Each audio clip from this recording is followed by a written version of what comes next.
सुभान अल्लाह, सुभान अल्लाह, सुभान अल्लाह। थोड़ा सा बढ़ा दीजिए। सुभान अल्लाह। बहुत बहुत शुक्रिया, बहुत शुक्रिया। हमारे साथ अल्लामा इंजीनियर हसन इलाही साहब तशरीफ़ रखते हैं। अस्सलाम वालेकुम सर, आप बहुत बहुत तशरीफ़ आवरी का बहुत शुक्रिया। डॉक्टर साहब, हस्ब दस्तूर हस्ब रिवायत आगाज़ आपसे। बताइए, सफाई निस्फ़ ईमान है और हम औज़ु बिल्लाहि मिनश शैतानिर रजीम, बिस्मिल्लाहिर रहमानिर रहीम। मौलाया सल्लि व सल्लिम दाइमन अबदा अला हबीबिका खैरिल खल्क़ि कुल्लिहिम या रब्बी बिल मुस्तफ़ा बल्लिग़ मक़ासिदना वग़फ़िर लना मा मदाया वासिअल करमी। बाद हमदो सलात के हुज़ूर अकरम अलैहि तहत व सना का जो ये इरशाद है कि अत्तहुरु शत्रुल ईमान, इस तरफ आप बार बार इशारा फरमा रहे हैं। सवाल ये कि हुजूर को ये कहने की ज़रूरत क्यों महसूस हुई उस ज़माने के मुआशरे से, और फिर वो ऑनवर्ड ट्रांसमिशन में आज भी वो सब कुछ वैसे ही नज़र आता है कि वो सारे हिदायत हुजूर की आज भी वैसे ही नज़र आती है हर उस मुस्लिम मुआशरे के लिए जहाँ जहाँ मुसलमान कलमा तैयबा पढ़ता है, लेकिन वो इस बात को नहीं समझता कि सफाई निस्फ ईमान है क्यों। बिल्कुल। शायद इसकी बुनियादी वजह यह है कि उस वक्त की तो जो कैफियत थी उसमें हुजूर अकरम सल्लल्लाहु अलैहि वसल्लम बहुत संजीदगी के साथ सहाबा को ये तरबियत दिया करते थे कि मस्जिद में आने के आदाब क्या है, वज़ू बनाने का तरीक़ा क्या है, दाढ़ी जब आपकी है तो इसको किस तरीके से रखा जाए, सर के बाल अगर हैं तो उनको कंघे के साथ किस तरीके से सीधा किया जाए, कपड़े कैसे पहने जाए, इत्र कैसे लगाया जाए, मुसाफा कैसे किया जाए, मुआनका कैसे किया जाए। बिल्कुल। ये सारे माशरती आदाब हुजूर अकरम अलैहि तहत व सना ने बनफ्स नफीस मुसलमानों को सिखलाए। एक रिवायत है ना कि एक सहाबी मस्जिद में आए, आने के बाद जल्दी जल्दी वज़ू करने लगे। हुजूर अकरम सल्लल्लाहु अलैहि वसल्लम ने मुलाहिज़ा फरमाया और ये फरमाया कि क्या साफ़ कपड़े और जो तुम्हारे बालों के लिए ज़रूरी है इसको कंघा करना, इसको सीधा करना, इसका एहतमाम नहीं करते। मफ़हूम बयान कर रहा हूँ, जाओ जाकर एहतमाम करो, उसके बाद आना। क्या है असल में जिस माशरे की तरतीब नौ रिसालत माब सल्लल्लाहु अलैहि वसल्लम फरमा रहे थे वो कुलूब की पाकीज़गी, नुफूस की पाकीज़गी, व युज़क्कीहिम व युअल्लिमुहुमुल किताब वल हिकमा, कोई शक नहीं। तो ये पाकीज़गी कैसी? जो दिलों की पाकीज़गी है वो तो हुजूर अकरम सल्लल्लाहु अलैहि वसल्लम ने वाज़ेह तौर पर बतला दिया कि जिक्र के ज़रिए ही दिलों की पाकीज़गी होती है, और जिक्र ही आपके वजूद में जितनी कसाफत है उसको दूर करता है, और बेहतरीन जिक्र कलमे तैयबा ला इलाहा इल्लल्लाह मुहम्मद रसूलुल्लाह का है। अब हुजूर अकरम सल्लल्लाहु अलैहि वसल्लम के लिए उम्महातुल मोमिनीन फरमाती है कि हुजूर अकरम सल्लल्लाहु अलैहि वसल्लम बाकायदा जुमे में कपड़ों का और खुशबू का, वैसे तो हमेशा ही हुजूर तो खुद खुशबू है, उन्हें क्या खुशबू की ज़रूरत है ना। हज़रत उम्मे सलमा की रिवायत, हुजूर आराम फरमा रहे थे तो हुजूर के पेशानी मुबारक से जो कतरे और जो पसीना मैंने वो शीशे में भर लिया, और जब भी मुझे खुशबू की ज़रूरत होती मैं उस पर हाथ रखती और लगाती, और वही खुशबू हुजूर की, और क्या सरवर किश्वर रिसालत की खुशबू, कायनात की हर खुशबू फिदा उन पर। असल बात यह है कि जिस माशरे की तरबियत आपने फरमाई उसमें आपने ख़ास तौर पर इस जानिब इशारा फरमाया कि अत्तहुरु शत्रुल ईमान का मकसद यह है कि तुम माशरे में जब रहो तो तुम्हारे सर हमारे साथ क्या मसला है? हमारे साथ बहुत क्या मतलब हम क्यों सफाई नहीं रख पाते हैं, सिवाय हम मतलब माल की सफाई के किसी और सफाई पे जाते ही नहीं। एक बात आपसे अर्ज करूं, माल भी क्या साफ, मैं सबकी बात नहीं कर रहा, लेकिन माल भी क्या साफ। ज़कात देने में हम कितना आगे हैं। नहीं, मैं कोई और माल की बात कर, मैं कुछ और कर। मैं समझ गया जी डॉक्टर साहब, अल्हम्दुलिल्लाह। मतलब अच्छा, अब हुजूर का फरमान है अर्राशी वल मुर्तशी किलाहुम फिन्नार, और यहाँ पर ये होता है कि हम उसको सर हम रिश्वत तोहफे के नाम पे लेते हैं। तो तोहफा जी, और बड़े फख्र से कहते हैं कि रसूलुल्लाह सल्लल्लाहु अलैहि वसल्लम ने फरमाया तोहफा ले लो, तो ये मैंने बना बनाया मकान ले लिया। एक साहब किसी तालीमी इदारे के सरबराह थे, वो मैंने एक दिन कहा, मैंने कहा भाई पूरी ज़िंदगी मैंने गुजारी और अमेरिका में भी रहकर आया, कनाडा में भी रहकर आया तवील अरसे तक, और पाकिस्तान में भी ग्रेड 21 तक पहुंचा हूँ, तो मैंने कहा मेरी समझ में नहीं आया कि इस इलाके में आपने मेरे बराबर तनख्वाह लेकर, बल्कि मुझसे कम तनख्वाह लेकर मकान कैसे बना लिया, जबकि आपकी तो कोई औलाद भी नहीं है। हंसने लगे डॉक्टर साहब, कुछ मौके मिल जाते हैं, अक्लमंद लोग उन मौके का फ़ायदा उठाते हैं। क्या बात, नज़दीक ये है। और अब आप माशरती सफाई की बात अगर कर लें, हाँ। तो आप अपने इर्द गिर्द देख लीजिए कितनी सफाई है। एक सहाबी ने मेहराब के करीब थूक दिया, ये वाकया हुआ। हुज़ूर अनवर सल्लल्लाहु अलैहि वसल्लम ने सख्ती के साथ ये कहा कि ये क्या, और उसके फिर सफाई का एहतमाम हुआ, जो कुछ भी हुआ। लेकिन उसके बाद जो नसीहत थी वो ये थी कि मस्जिद का एहतराम या तुम्हारे घरों का एहतराम या तुम्हारे वजूद का एहतराम सफाई के बगैर नामुमकिन है। अल्लाह साहब की तरफ आता हूँ। हमारे मिनहसुल कौम जो रवैये हैं वो यही है कि हम सुनते हैं, हदीस भी पढ़ते हैं, कुरान पाक की तिलावत भी करते हैं, तर्जुमे को, लेकिन समहाउ हम चीज़ों पर अमल नहीं करते। और सफाई हम कहते थे कि निस्फ ईमान है, ये कहा गया निस्फ ईमान है, लेकिन यही निस्फ ईमान, इसी पे हमारी तवज्जो नहीं होती। क्यों? बिस्मिल्लाहिर्रहमानिर्रहीम, अस्सलातु वस्सलामु अलैका या रसूलल्लाह। इसकी सबसे बड़ी वजह तो ये है कि इल्म से दूरी, शरीयत से दूरी। अगर हम अल्लाह रसूल के तालीमात को, उनकी अहकामात को पढ़ें तो फिर जो है ना वो इंशाअल्लाह ताला ये परेशानियाँ नहीं होंगी। असल मसला ये है कि हमने न दीन को सही से पढ़ा है जी जी, और ना ही दुनियावी तालीम में भी ना उसको सही से पढ़ा है। अच्छा, एक है तालीम का हासिल करना और एक है तालीम हासिल करके ख़ुद में शऊर पैदा करना। अगर बंदे के पास इल्म हो और उसके पास अमल ना हो तो इसका मकसद कि उसने जो इल्म हासिल किया वो उसने ज़ाया कर दिया। और हमारे यहाँ सबसे बड़ी परेशानी ये है कि एक तो हम इल्म हासिल नहीं करते और अगर करें तो उस पर अमल नहीं करते। जब तक इल्म पर अमल नहीं होगा जब तक उसका फ़ायदा नहीं होगा। जैसे अभी आपने फरमाया, आपने कहा सरकार सल्लल्लाहु अलैहि वसल्लम ने फरमाया सफ़ाई निस्फ़ ईमान है, तो नबी करीम अलैहिस्सलातु वस्सलाम की जहाँ ये हदीस है और जैसे अभी हज़रत गुफ्तगू फरमा रहे थे नबी करीम अलैहिस्सलातु वस्सलाम के फ़रामीन जो सुनाए गए और जो बताए गए, तो नबी करीम अलैहिस्सलातु वस्सलाम के फ़रामीन और आपकी तालीमात से हमें ये पता चलता है कि हमारा माल भी पाक होना चाहिए, हमारी जो है वो घर भी पाक होना चाहिए, हमारे कपड़े भी पाक होने चाहिए, हमारा जिस्म भी पाक होना चाहिए और जो है वो हमारी तबीयत भी पाक होनी चाहिए, हमारी अखलाक भी पाक होने चाहिए, हमारे जहन भी पाक होने चाहिए। ये सारी चीज़ें अगर हम इन्हें पाक रखने की कोशिश करेंगे तो माशरे में बेहतरी पैदा होगी।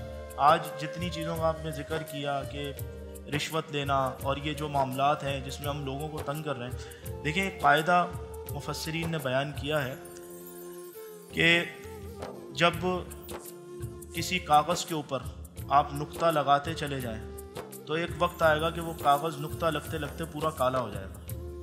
ऐसा ही है ना? ऐसा ही है, बिल्कुल ऐसा। इसी तरह जब इंसान कोई गुनाह करता है और किसी गलत काम में मशगूल होता है और अल्लाह की बारगाह में तौबा नहीं करता और उस बात से शर्मिंदा नहीं होता, हाँ, तो वो उस गुनाह में इतना मुलव्विस हो जाता है कि होते होते होते एक वक्त ऐसा आता है कि उन गुनाहों की वजह से उसका दिल काला हो जाता है। और जब दिल काला हो जाता है ना तो गुनाह करके उसे लगता ही नहीं है मैंने गुनाह किया। हसन भाई वो बिल्कुल दुरुस्त आप फरमा रहे हैं। मैं एक बात मुझे समझ में नहीं आती और मैं चाहूँगा कि आप लोग भी इसमें इन्वॉल्व हों। हमें इस बात का यकीन है कि हम मरेंगे? हमें इस बात का यकीन है कि हिसाब होगा? क्या हमें इस बात का यकीन है कि रोज़े महशर हम अल्लाह ताला की बारगाह में खड़े होंगे? क्या हमें इस बात का यकीन है कि कब्र आपको पुकार रही है? क्या हमें इनमें से किसी बात का भी यकीन है? बिकॉज मैं जब देखता हूं, अभी जो आप बात करें कि अखलाक पाक होना, बिल्कुल पाक होना चाहिए, नहीं है हमें तो मुझे बड़ी हैरत हुई। कुछ दिन पहले मैं न्यूज़ देख रहा था, तो मैं इसलिए बात कर रहा हूं क्योंकि जाहिर है ये बात करनी चाहिए। मैंने डोनाल्ड ट्रंप को देखा कि वो अमेरिका के फायदे की बात कर रहा था। उसने चाइना पे टैरिफ लगा दिए, कनाडा पे टैरिफ लगा दिए और वो खड़ा है। उसने कहा जी नहीं, आप लोगों ने हमसे फायदा। अब वो सही है गलत है वो एक दूसरी बात है, लेकिन उसने अपने वतन के लिए ही सोचा है। अच्छा, फिर ये वही आदमी है, मैंने टाइड को चेंज होते हुए देखा है। ये वो आदमी है जिससे लोग बात नहीं करते थे और आज ये वही आदमी है जो मैसिव पोल्स के जरिए जीता है। उसका रीजन क्या है? He is talking about the benefit of the American people. Then of course उसने अपने साथ एक चीज और अटैच कर ली है कि जी हम तो दुनिया की ह्यूमैनिटी की बात करते हैं। ग्रीनलैंड में लेना चाहता हूं क्योंकि ग्रीनलैंड जो है वो इंटरनेशनल सिक्योरिटी के लिए जरूरी है। बेकार की बात है, ये मैं भी जानता हूँ, आप भी जानते हैं कि ग्रीनलैंड वो उनको क्यों चाहिए, ये मुझे भी पता है, आपको कोई पागल नहीं है। लेकिन हमारे यहाँ ये जो एतमाद है ये लैक करता है। हम बात ही नहीं करते, हम कहते ही नहीं, हम कोई डिक्टेशन ही नहीं दे सकते, हम कुछ अपनी बात बता ही नहीं सकते। हमारे किरदार जो हैं, मैंने ये क्यों बात कही, हमारे किरदार जो हैं वो कॉम्प्रोमाइज के बोझ तले दबे हुए तो पाक ही नहीं हो सकते। हमने कभी कॉम्प्रोमाइज किसी नाम पे किया है, कभी किसी नाम पे किया, कभी किसी नाम पे किया।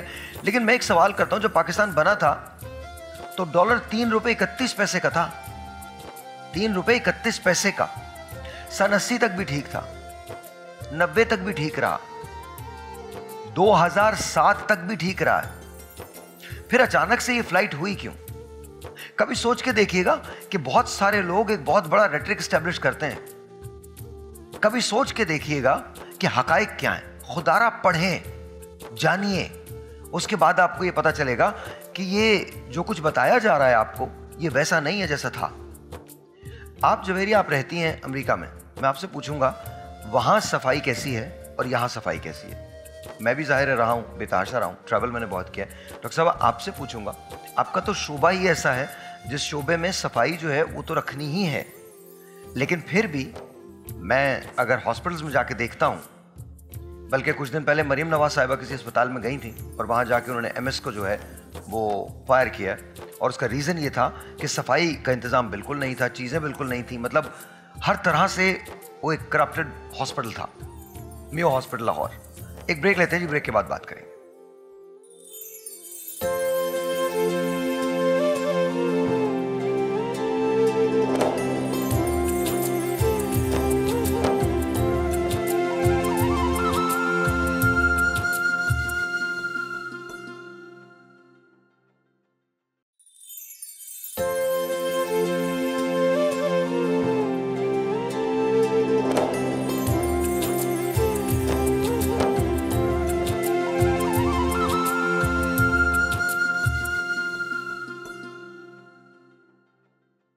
अच्छा, कुछ क्वेश्चंस हैं हमारे पास जो मैं चाहूँगा कि मैं आप दोनों से पूछूं। हमारा पहला सवाल, अल्लामा साहब आपकी तरफ आता हूँ। अगर हम रिश्वत देते हैं और ये सोच लें कि हमने ज़कात दी है, तो क्या हमारी ज़कात कबूल हो जाएगी? बिल्कुल भी नहीं होगा, बिल्कुल भी नहीं हो सकता ऐसा। ज़कात कैसे? ज़कात सिर्फ उसको दे सकते हैं जिसको देने का हक़ है, जो शरई तौर पर मकसद उसके यहाँ फाके हैं और परेशानी है और वो इतनी तकलीफ़ में है, उसी को ज़कात दी जा सकती है। उसके अलावा तो किसी को ज़कात नहीं दे सकते। ज़कात के लिए पूरा एक क्राइटेरिया है, उसके हिसाब से ज़कात दी जाएगी। एक दूसरा सब एक माशरे में हमारे यहाँ एक बहुत, जो इस तरफ आपका शायद इशारा है जो मैं समझ रहा हूँ, एक हमारे यहाँ माशरे में एक चीज़ बड़ा मसला ये भी है कि अगर कोई चीज़ गुम हो जाती है ना तो कहते हैं चलो जी सदका हो गई। तो भाई अल्लाह की राह में तो नहीं हुआ है, तो गुम हो गई तो सदका हो गई। ये गुम हो के सदका कौन सा सदका होता है? अच्छा, ये मैंने पहली बार सुना, मुझे तो बिल्कुल ऐसा, वाकई ऐसा है, ऐसा होता है माशरे में। अस्तगफिरुल्लाह, जो गुम हो गई, हम कौन लोग हैं? हाँ, वो गुम हो गई तो वो लोग कहते थे जी ये सदका गया। नो, ये कौन सा सदका है? एग्जैक्टली ऐसे ही है। ये बहुत कॉमनली आप अक्सर लोगों की कोई चीज़ गुम जाए या निकल जाए तो वो कहेंगे, इवन चोरी हो जाए या कुछ ऐसा हो जाए तो लोग कहेंगे चलो सदका ही सही। डॉक्टर साहिबा, ये अल्लामा साहब पॉसिबल नहीं है ये। अब जैसे आपने एक सवाल उठाया ना, रिश्वत। हाँ। अगर किसी को आपने रिश्वत दी, वैसे तो ये है कि रिश्वत देने वाला लेने वाला दोनों जहन्नुमी हैं, दोनों जहन्नुमी हैं। अलबत्ता कुछ जगहों पे ऐसा है कि जहाँ माशरा ऐसा हो कि आपका काम ही ना उसके बगैर नहीं चल रहा हो तो आप दे सकते। तो उस सूरत में उलमा ने कुछ गुंजाइश बयान की है, लेकिन ये कि बिला वजह में रिश्वत देना ये भी कोई अच्छा अमल नहीं। अच्छा, मैं आज तक नहीं समझ सका। मैं आपको बड़े मजे की बात बताऊं, किसी ने मुझसे पूछा, ऐसी इंटरव्यू के अंदर एक सवाल हुआ कि साहिर भाई रिश्वत को खत्म कैसे किया जा सकता है? मैंने कहा मत लो और मत दो, वो रॉकेट साइंस थोड़ी है। आपको खत्म करनी है कोई चीज, आप मत करें, वो हो जाएगी। हमारे यहाँ करप्शन बहुत है, मत करो, नहीं होगी करप्शन। किसी ने मुझसे पूछा जिंदगी के लिए सबसे ज्यादा जरूरी क्या चीज है? जिंदगी, खुश रहने के लिए क्या चीज जरूरी है? खुश रहना। मतलब लाइफ इतनी कॉम्प्लिकेटेड नहीं है जितनी हमने बनाई है, लेकिन बजा ये मैंने, आपने जो बात बताई ये मैंने आज तक नहीं सुनी। मकसद आप अल्लाह जल्ला वाला की बारगाह में उसकी रज़ा के लिए जो चीज़ देंगे वही सदका और वही ज़कात होगी ना। ये ऐसा तो नहीं है कि आप जो है ना वो कोई चीज़ गुम हो गई, भाई गुम होने से पहले तो नियत नहीं थी कि मैं नाउज़ुबिल्लाह मिन ज़ालिक। तो हम क्या कर रहे हैं? हम मतलब मैं तो वो लफ्ज़ नहीं कह सकता। मैं एक आपसे, आप समझ रहे डॉक्टर साहब, मतलब बहुत कमाल है। एक बात मैं अर्ज़ करूँगा, डॉक्टर साहब माशाअल्लाह तशरीफ़ फरमाए, बहुत हमारे सीनियर हैं। देखें, हमने इतनी बातें जो इस दौरान हुई उसमें मेरा एक अपना पॉइंट ऑफ व्यू है। जैसे हॉस्पिटल के हवाले से आपने बात की या माशरे के हवाले से बात की, देखिए सबसे ज़्यादा ज़रूरी है, हमारा जो आज का टॉपिक था सफाई, जी जी, सफाई में और इन तमाम मामलात की सफाई के लिए जो सबसे ज़्यादा शरीयत में ज़रूरी है वो है निज़ाम। वो निज़ाम जो नबी करीम अलैहिस्सलातु वस्सलाम ने बयान किया, वो फ़कत हर शख्सियत के लिए नहीं बल्कि मुल्क की सतह पर भी निज़ाम का होना ज़रूरी है। शायद मेरी इस बात को कोई पसंद ना करे, लेकिन देखें जब निज़ाम होगा ना, उस वक्त लोग देखेंगे कि हज़रत उमर बिन ख़त्ताब रज़ी अल्लाह ताला अन्हु की अपनी कमीज़ के ऊपर कई पैबंद लगे हुए हैं, और जब एक नीचे बैठा हुआ बंदा ये देख रहा है मुसल्ले पर कि जो हमारा इमाम है उसकी अपनी कमीज़ पर पैबंद लगे हुए हैं, तो जब वो इस तरह कम खर्चे में, कम कमाई में गुजर बसर कर सकते हैं तो मैं भी कर सकता हूँ। सर जब वो इंसाफ करते हुए देखेगा कि हज़रत उमर के पास एक शख्स आता है, वो कहता है कि जी एक यहूदी है और एक मुसलमान है। यहूदी कहता है कि हुज़ूर अलैहिस्सलातु वस्सलाम ने तो मेरे हक़ में फ़ैसला सुनाया है। उन्होंने कहा बेशक ये कलमा पढ़ता है लेकिन हक़ पर तुम हो। हज़रत उमर फरमाते हैं हाँ तुम ही हक़ पर हो। और उसकी देखिए ना, बात ये ना कि हम जो भी बात करें, कौमें ऐसे ही बनती हैं। कौमों को बनाने वाले लोग या नेल्सन मंडेला हों या फिर वो माओ ज़ेडुंग हो, वो कोई भी हों, फॉलो उन्होंने यही किया है। और इवन हम बहुत सारे पहलू कायद-ए-आज़म मोहम्मद अली जिन्ना की ज़िंदगी के नहीं जानते। बिल्कुल, मैं आपको यकीन दिलाता हूँ वो दुनिया के अमीर तरीन लोगों में से होंगे, लेकिन जितनी सादगी ज़िंदगी, जितनी सादा ज़िंदगी उन्होंने गुजारी है, शायद उनको शौक था बहुत सारा, लेकिन हर चीज़ तो स्टेट को दे दी थी, पैसा तक। और जब वो गवर्नर जनरल बने हैं तो एक मोजे तक उन्होंने महंगे नहीं पहने कि मैं ये अफोर्ड नहीं कर सकता। सर मैं आपको एक सबसे बड़ी मिसाल दूँ ये माशरे के हवाले से।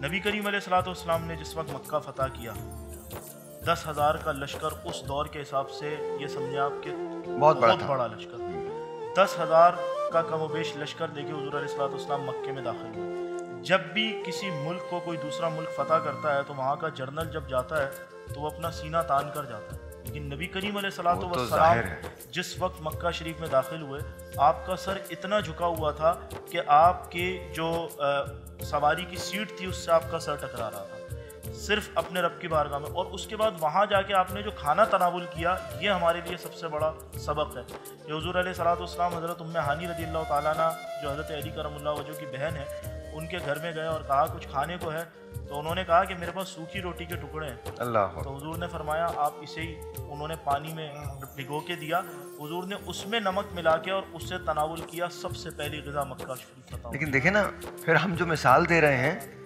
वो तो रहमतुल आलमीन की है, वहाँ तो सिवाय मौजज़े के और कुछ है ही नहीं, एक सिंगल ब्लड का ड्रॉप नहीं, और दुनिया की सबसे बड़ी फतेह। डॉक्टर साहब आपकी तरफ आता हूँ, एक सवाल है। सवाल ये है कि मेरी शादी को 3 साल हुए हैं, मेरी बेगम इंतहा से ज़्यादा मुझे लगता है कि वो सफाई का ख्याल नहीं रखती। सफाई का ख्याल नहीं रखती। वो बेड के नीचे चीज़ें डाल देती हैं, और बहुत सारी हमारे घर में किचन से लेकर बाथरूम तक सब के सब ऐसी कंडीशन में होते हैं कि वहाँ जाने का दिल नहीं करता। मैं उन्हें बहुत समझा चुका हूँ लेकिन वो मानती नहीं है। मुझे क्या करना चाहिए? असल में हर इंसान दूसरे इंसान से मुख्तलिफ है, और अमेरिका जैसे मुल्क में जहाँ सफाई का मेयार बहुत ऊपर है, मैंने ऐसे घर भी देखे हैं कि लगता है कि सारा जंक फूड से लेकर और सारे ज़माने की जो चीज़ें हैं, और मैंने मियाँ बीवी को इस बात पर लड़ते हुए देखा बड़ी संजीदगी के साथ। मैं बहुत करीब से जानता हूँ ऐसे फैमिलीज़ को। लड़ाई किस बात पर कि तुम ये सारी चीज़ें ला के इस पर रख देती हो, और मुझे यहाँ पर बैठ कर कंप्यूटर से काम करना होता है या बहुत सारे ऑफिस का काम करना होते हैं, और ये घर का जो हाल किया हुआ है इसमें वैक्यूम करते हुए तुम्हें दो दिन लग जाते हैं, वैक्यूम नहीं करती हो, वॉशरूम के अंदर बू महसूस होती है कि असल में बात यह है कि इसमें सिर्फ औरत पर मौकूफ नहीं है, इसमें मर्द को भी अपना किरदार अदा करना चाहिए। तो आप साथ मिलकर उनके काम कर सकते हैं। क्यों? हुजूर अकरम सल्लल्लाहु अलैहि वसल्लम ने क्या सफाई नहीं की है? बिल्कुल, इसमें तो कोई मर्दानगी की क्या बात है इसके अंदर, है ना? अच्छा, दूसरी बात ये कि हम इस बात को भूल जाते हैं कि घर सिर्फ औरत का नहीं, मर्द का भी है। अहकामात सादिर करने में और साथ देने में बड़ा फ़र्क है। जब आप इन्वॉल्व होते हैं ना, और इन्वॉल्व होकर ये कहते हैं कि मेरा घर है और तुम्हारा भी घर है, हम दोनों मिलकर इसको करें। मुमकिन है कि वो खातून, देखिए बहुत सारी कंडीशंस होती हैं। एक सिचुएशन देता हूँ, एक खातून ऐसी है कि जो अगर बहुत ज़्यादा सफाई करे तो एस्मा का या एस्थमा का ख़तरा है, बीमारी है, या थक जाती है, या कोई और चीज़ें होती हों, तो वो पहलू तो ज़ाहिर है कि बहुत सारी चीज़ें हम बयान नहीं करते। हम ये पूरा एक ब्लेम, चाहे वो मर्द पर हो या एक औरत पर हो, हम वो डाल देते हैं। मेरा ख्याल ये है कि जब आपने शादी की है तो आपने यकीन कुछ तो खुसूसियात देखी होंगी ना। ऐसा तो नहीं कि शादी बगैर देखे हुए, बगैर समझे हुए की। ट्रेलर यूजुअली कोई और ही होता है दोनों तरफ से, असल ये है, बाद में असल पता चलता है। ज़मीनी हक़ाइक़, ज़मीनी दोनों हक़ाइक़ दोनों दोनों अपने, अरे मर्द औरत की बात नहीं है, दोनों अपने बेस्ट बिहेवियर पे होते हैं। बस वो लड़का जो कहीं भी किसी रेस्टोरेंट में बैठ के 6-6 घंटे इंतजार करता है, शादी के बाद दही लेने नहीं जाता क्योंकि मैच आ रहा है। वो 6 घंटे इंतजार करने के बाद जब डिले वो पहुंचती है तो उनसे पूछता है सब खैरियत तो थी, मैं तुम्हारे लिए बहुत परेशान था, और वो बेचारी उसे उठाती रहती है। उसके बाद उसका कान पे जूं तक नहीं रेंगती। नहीं होता। तो that's what it is, that's what it is। तो ये असल में जो हमारे, इन्हें क्या करना चाहिए? इन्हें मेरा ख्याल है कि 2 काम ज़रूर करने चाहिए कि अपनी बेगम से ये बात करें कि असल मसला क्या है। और बेगम ने कह दिया कि आप है मसला, फिर क्या करेंगे? तो फिर बहुत सारे रास्ते हैं उनके लिए, बहुत सारे रास्ते हैं, क्योंकि बाज़ औक़ात वाकई मसाइल होते हैं और जो डोमेस्टिक प्रॉब्लम है उनमें यही चीज़ें बाद में डोमेस्टिक वायलेंस का बाइस बनती है चीज़ें। लेकिन मेडिकल कंडीशन भी हो सकती है, हमें ये एक जो पहलू है उसको नज़रअंदाज नहीं करना चाहिए। साइकाट्रिकली भी आपको उस चीज़ को डॉक्टर के पास चेक करवाने की ज़रूरत है, क्योंकि कुछ ऐसी नफसियाती बीमारियां होती हैं जिसके अंदर पेशेंट ऐसी चीज़ों से गुजर रहा होता है और हमें बात पर लगता है कि शायद ये उसकी फितरत का हिस्सा है, लेकिन वो किसी मेडिकल कंडीशन से गुजर रहा होता है। ठीक है, उसको भी चेक कर लेना। अच्छा जी, अगर रोज़ा हो तो मिठाई या तोहफा लेने से रोज़ा टूट तो नहीं जाता? नहीं टूटेगा, रोज़ा नहीं टूटेगा। क्या आप कोई भी तोहफा ले भी सकते हैं, दे भी सकते, अलबत्ता वो खाए ना जब तक रोज़े में है। नहीं वो तो जाहिर है। अब मुझे नहीं पता ये मिठाई या तोहफा रिश्वत के मानों में है, रिश्वत के मानों में, तो फिर क्या मतलब है? फिर तो जी भाई रोज़े का इस बात से रोज़े की हालत में, रोज़े की हालत में अगर किसी ने रिश्वत दी और ली तो इस बात से रोज़ा तो नहीं टूटेगा, अलबत्ता वो गुनाहगार होगा, रोज़े की रूहानियत चली जाएगी। सबसे बड़ी बात इतनी देर में जो हमारा मौजू रिश्वत, देखिए नबी करीम अलैहिस्सलाम के फरमान के मुताबिक एक शख्स बैतुल्लाह शरीफ के सामने है और उसके कपड़े आलूदा हैं और वो अल्लाह की बारगाह में दुआएं कर रहा है, रो भी रहा है भी बैतुल्लाह शरीफ के सामने और कपड़े भी आलूदा हैं। कपड़े आलूदा से मुराद उस दौर के हिसाब से कि लंबे लोग सफ़र करके आते थे तो कपड़े आलूदा गर्द में अट जाते थे। तो वो कपड़े आलूदा के साथ दुआ कर रहा है। हुजूर फरमाते हैं, हदीस का मफहूम है कि उसकी दुआ कबूल नहीं होगी। तो सहाबा ने पूछा, या रसूलल्लाह बैतुल्लाह शरीफ के सामने है, रो रहा है, दूर से आया है, कपड़े आलूदा हैं, दुआ कबूल नहीं होगी। हुजूर ने फरमाया, इसलिए कि उसके जिस्म में जो लुकमा है वो हराम का है, जो उसके जिस्म पे कपड़ा है वो हराम का है। तो आप अंदाज़ा लगाएं कि हराम कमाई की वजह से उसको कितना शदीद नुकसान हो। ओके, तो नहीं जी, आप रिश्वत नहीं ले सकते। रिश्वत रमज़ान में लें या रमज़ान के अलावा, रमज़ान के अलावा लें, आप कभी भी रिश्वत नहीं ले सकते।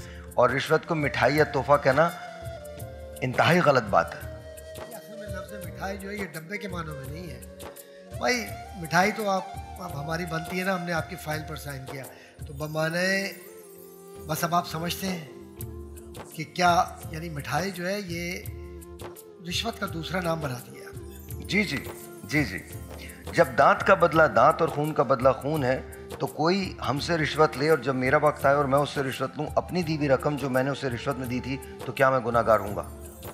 देखिए साहब, बात ये है, आपने दी क्यों? पहले तो बुनियादी बात ये, आपने दी क्यों? आपको कुछ भाई काम नहीं हो रहा था, वो कर ही नहीं रहा था काम।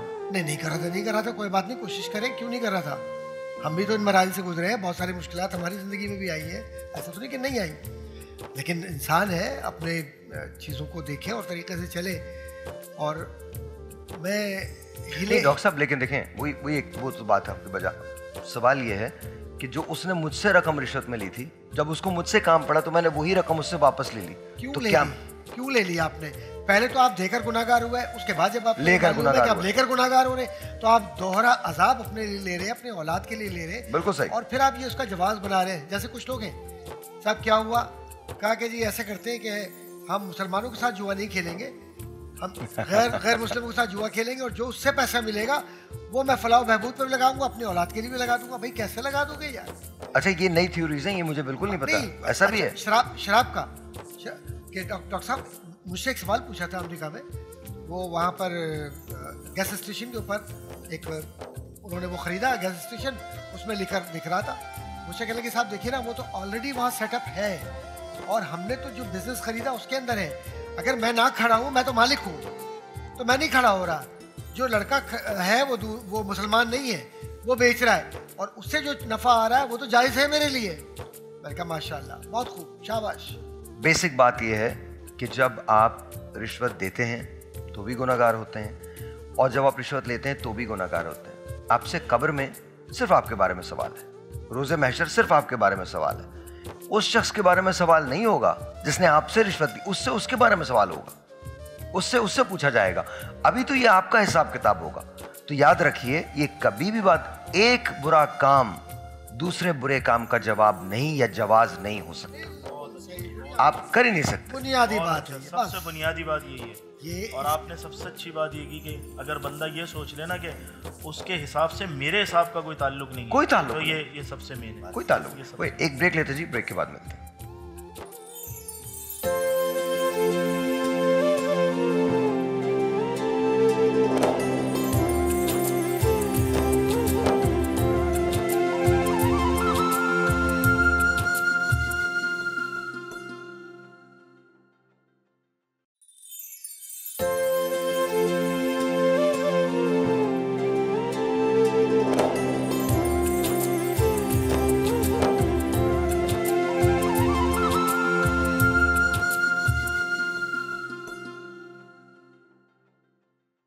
और जी वंस अगैन वेलकम बैक। और हमें सकीना जी ने ज्वाइन किया। अस्सलाम वालेकुम जी, कैसे हैं आप? बहुत बहुत शुक्रिया, थैंक यू।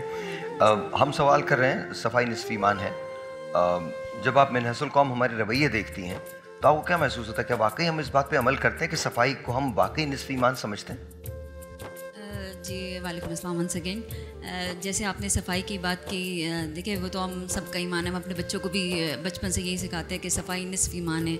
लेकिन सफाई के जो अगर एस्पेक्ट से देखें कि हम जो घरों में कर रहे होते हैं तो एक रिदम से चल रही होती है, क्योंकि हम कर रहे होते हैं तो हमारे बच्चे देख के वो भी ऑलरेडी वो हमें उसको फॉलो कर रहे होते हैं। हमें कुछ चीज़ ऐसी होती है जो हमें सिखाने नहीं पड़ते हैं कि आज सुबह उठ गई हमने सफाई शुरू कर दिया, जब बच्चे बड़े होंगे वो उसको फॉलो करते रहेंगे। लेकिन सफाई अगर बात की जाए अपने आप में, अपने अंदर जो आपके अपने कैरेक्टरिस्टिक्स में हैं, जो आपके अखलाक की बात हो रही है, अगर अब सफाई वो चीज़ें आप जो ख़ुद फॉलो करें और अपने बच्चों को भी साथ साथ उसकी आदत दिलाए, उस रूटीन पे लेकर आ जाए, तो मेरे ख्याल से फिर ये सोसाइटी है ना वो बहुत ही अच्छा माशरा कम तश्कील दे सकेंगे उसके लिए। डॉक्टर साहब, ये जवाब मैं आप दोनों से चाहूँगा। हमारे यहाँ सफाई करने वालों को थोड़ा सा नसब में कम समझा जाता है। मैं बड़े एहतियात से लफ्ज़ इस्तेमाल कर रहा हूँ, यानी you mean janitors? हाँ, और ये ख्याल आम होता है कि ये मखसूस लोगों का काम है, उसके अलावा, जबकि हमारे यहाँ हमारे दीन में उसको निस्फ़ ईमान करार दिया गया। तो फिर ये दोहरे मयार क्यों है? एक बात मैं अर्ज़ करना चाहूँगा कि अल-कासिम हबीबुल्लाह, यस, कि जो मेहनत करता है, कसबे हलाल करता है, कसबे हलाल है और वो अल्लाह का दोस्त, अल्लाह का दोस्त है, बिल्कुल। अब जाहिर है कि उसके अंदर कुछ कैटेगरीज आ जाती हैं, तो उसमें कुछ लोग जाना पसंद करते हैं। सर, मैं आपको बड़े मज़े की बात बताता हूँ, आप भी इस बात से वाकिफ़ हैं, अल्लामा साहब भी वाकिफ़ हैं, ये भी जानती होंगी, जवेरिया भी जानती हैं, आप भी जानती हैं, आप भी जानती हैं। हम जब यहाँ से जाते हैं ना, सब कर रहे होते हैं सर, हम ऐसे कमाल काम करते हैं वहाँ पे, और बड़े शौक से करते हैं। और मैं आपको एक वाक़या बताता हूँ, बड़े मज़े की बात है। मैं बहुत यंग था, बहुत यंग एज में मैंने ट्रैवल करना शुरू किया, तो मैं जापान चला गया। यहाँ कराची में हंगामों की वजह से कॉलेज बंद थे और गैर मुअय्यना मुद्दत के लिए बंद थे। तो जी, आपको पता ही है हंगामे जो हुआ करते थे, वो अल्हम्दुलिल्लाह हम तो हंगामों के अंदर पल के बड़े हुए हैं। हाँ, मैं आपको सच बता रहा हूँ। और वो मतलब जिन बातों पे हंगामे होते थे आज तक समझ में नहीं आई कि वो क्यों थी, लेकिन बहरहाल बंद थे कॉलेज। तो मैं जापान चला गया। तो जिस कंपनी में मेरे बड़े भाई काम करते थे, उन्होंने कहा भाई तुम भी यहाँ काम कर लो। अब मैंने हाँ कर लेता हूँ। बाल वाल मेरे इंतहाई बड़े, पतला दुबला मुनहनी सा आदमी, फैशन वैशन एकदम टिप टॉप। सुबह सुबह मैं अपना नीचे उतर गया हीरो बन के ना, क्या हाँ बताओ मुझे काम क्या करना है। उन्होंने बोला, एक हमारे जो सुपरवाइजर उसने कहा भाई इधर आओ तुम, ये झाड़ू पकड़ो, ब्रूम सा था लंबा, बोले ये नाली है यहाँ पे, इसे साफ करो। मैं हक्का बक्का ना उसकी शक्ल देख रहा हूँ कि ये क्या है, मैं नाली क्यों साफ करूँ यार, मतलब मैं पाकिस्तानी, माँ बाप का चहीता लाडला, हमने कभी तकिया ठीक से नहीं रखा, तौलिया जहाँ था उसको वहीं पर हम रख देते थे, हम बाहर निकलते थे, अम्मा चिल्लाती थी सारा वक्त तुम ये पानी छपड़ छपड़ करते चारों तरफ घुमाते हो, ये तो हम करें, एक मोजा वहाँ है तो जूता वहाँ है, हम तो इस तरह से बड़े हुए हैं, हम तो अपने अब्बा से पैसे लेके बाहर ट्रैवल हमने किया है। मैं अभी खड़ा ये सोच रहा था, इतनी देर में मैंने एक आदमी को देखा, महंगा तरीन तराश खराश का उसने सूट पहना हुआ, टाई नहीं लगाई हुई थी, सूट था प्रॉपर, और वो आया, उसने एक ब्रूम संभाला और आराम से ना नाली साफ करने लगा। अब मैं उसकी शक्ल देख रहा हूं तो मैंने उससे पूछा आदमी से ना, ये कौन है? कहले इस कंपनी का मालिक है। मैंने ब्रूम पकड़ा, उसके पास गया, मैं भी लगा, और वो ये तरबियत है जो मेरी उस शख्स ने की। वो मेरा कुछ नहीं लगता था, लेकिन उसने मेरी हेजिटेंसी देखी, उसने, और मेरी उम्र ही क्या थी, और उसको पता था कि मुझे उसने सिखाना कैसे। तो मैंने फिर उसका नाम था, उस शख्स का नाम था ली डक वोंग। वो छेजूदो से आया था, छेजूदो कोरिया के एक आइलैंड है, वहां से आके उसने जापान के अंदर अपना बिजनेस खोला था। जिस कंपनी में काम करता था उसका नाम था मारुना कोगे। उसी की वजह से मुझे जापानी सीखने का शौक हुआ। मेरे बराबर में जो काम करता था, जो मेरे साथ खड़े होकर काम करता था, उसकी उम्र 80 साल से ऊपर थी, और उसने एक बात मुझे समझाई थी। मैंने उससे पूछा जब दूसरी जंग अजीम हुई तो तुम लोगों के साथ मसाइल क्या थे? तो उसने कहा कि हम मुट्ठी भर चावल के लिए पूरा पूरा दिन काम करते थे। ये तो बड़ी कमाल बात है। कहले नहीं, इससे ज्यादा कमाल की बात बताऊं? मैंने कहा हाँ क्या? कहने लगे लेकिन हम में से कोई भी बाहर नहीं गया, क्योंकि हमें पता है हमने मुल्क सिर्फ अपना बनाना है। सफाई निस्फ ईमान है। अल्लाह जन्नत नसीब करे तनवीर जमाल को और आबिद अली साहब को। वो एक ड्रामा कर रहे थे, ये आबिद अली साहब का बताया हुआ वाक़या है कि वो ड्रामा शूट कर रहे थे, तो एक सीन करने आए तो एक पुलिस वाला आया और भागते भागते चतमाते मतलब रुक जाओ। मैंने कहा जी क्या वजह क्या है, क्यों रुक जाओ? कहने लगे वो दूर एक पेपर पड़ा है, मैं उसको उठा लूं पहले जाके। उसने जाके वो उठाया और इसके बाद उसको आके कहता है जापान ना टीवी खीरे मतलब खूबसूरत, तो उसको खूबसूरत लगना चाहिए जापान को बुरा नहीं लगे। उसने एक उसको भी उठा दिया। सर तो हम ओनरशिप लेते ही नहीं। हम बाहर निकले, नदी नाले बंद होते हैं, और जो नहीं बंद होते उन्हें कोई बंद करके चला जाता है। ईद के दिन आते ही फिक्र ये होती है कि हम ढूंढेंगे कहाँ, क्योंकि वो पानी उसमें कपड़े फंसा के चले जाता है, गटर उबल रहे होते हैं, और हमने नई नई थ्योरीज इजाद की हुई है। बारिश हो जाती है तो ऐसा लगता है जैसे हम सैलाब में बह गए, मतलब लिटरली। तो ये वजूहात क्या है सर? असल में आपने जो तजर्बात और जो मुशाहिदात बयान किए हैं ना, ज़मीनी हक़ाइक़ तो यही है। और यहाँ आप जिस गली कूचे में चले जाएं, मैं कराची की बात करता हूँ, और पाकिस्तान के, मेरे वतन अजीज़ पाकिस्तान के बहुत सारे शहर और भी हैं। बदनसीबी यह है कि यही लोग जब बाहर जाते हैं, और यहाँ भी खुद कराची में मैंने जो इंटरनेशनल चेन है मुख्तलिफ यहाँ पर, उनमें यही लड़के लड़कियाँ हैं कराची के ही, उनके हाथ के अंदर सफाई के सारी चीज़ें, रवैया मुख्तलिफ है। क्यों कि उनकी पेमेंट और उनके वर्क एनवायरनमेंट, उनका जो वर्क कल्चर है वो बिल्कुल डिफरेंट है। तो वो उसी अंदाज से काम कर रहे हैं, अदरवाइज दे विल बी फाइर्ड। तो अब मामला ये है कि अगर एक छोटा सा आप एक पैराडाइम बना लें कि जी ये चंद जो दुकानें हैं या बड़ी रेस्टोरेंट्स हैं, या इनके अंदर आप जब ये सफाई कर सकते हैं, तो आप सफाई फिर किसी और जगह क्यों नहीं कर सकते? दूसरी बात ये कि ये एहसास जिम्मेदारी का नाम है। जो आपने जो मिसाल थी, बड़ी खूबसूरत मिसाल है कि मामूली से कागज़ का पुर्जा पड़ा हुआ है, बिल्कुल, और वो जाकर उसने उसको उठाया। मुझे आज तक याद है, और मेरे लिए एक सबक था ये। मैं अमेरिका से वापस आ रहा था तो बहुत थका हुआ था, तो कहीं स्टॉप ओवर हुआ, इसमें साउथ ईस्ट एशिया में, पता नहीं अब ताइपे था या कोई मुल्क था। तो मैं रिलैक्स होने के लिए मैंने पैर ऐसे करके टेबल रखी हुई थी ना, इस किनारे को मैं यूं करके सिर्फ रखा। बहुत आहिस्तगी से एक आदमी आया मेरे पास, कहता है कि प्लीज पैर ना रखिए, इस तरह पैर ना रखिए, ये पैर रखने के लिए नहीं। उसने कहा, उसने और बिल्कुल ठीक कहा उसने। जिस मुल्क में, जिस कौम में ये एहसास हो जाए ना कि ये उसका है, ऑनरशिप वाली बात, तो फिर सारी सफाई होती है। मदीना मुनव्वरा के अंदर क्या कुछ नहीं था, बातिनी सफाई से लेकर जाहिरी सफाई तक सब सारी गलाजतें थी वहां पर। यसरब इसी को कहा जाता था, यसरब ऑफ कोर्स, कि मौत की वादी, मौत की घाटी। और खड़े होकर जब वो आते थे यसरब में, तो यसरब में ऊपर ये जो सनियातिल वदा, जिसको तरल बद्र अलैना मिन सनियातिल वदा, तो ये सनियातिल वदा में दाखिल होने से पहले एक टीला था, उस पर खड़े होकर गधे की 3 बार आवाजें निकाला करते थे। ये रिवायत थी अरब की, मदीने में दाखिल ही नहीं होते थे। हुजूर अकरम सल्लल्लाहु अलैहि वसल्लम की ये बरकत है कि वहाँ सफाई भी हुई और शहद भी मिली। आज ये पाकिस्तान अल्लाह उसके रसूल के नाम पर ही मिला है ना हमें। सच बात यह है कि हमने कितना अपनी जिंदगियों में भी और इस वतन अजीज की गलियों में भी, शाहराहों पर भी इस बात का एहतमाम किया कि मैं कागज नहीं फेंकूंगा, मैं पीक नहीं थूकूंगा।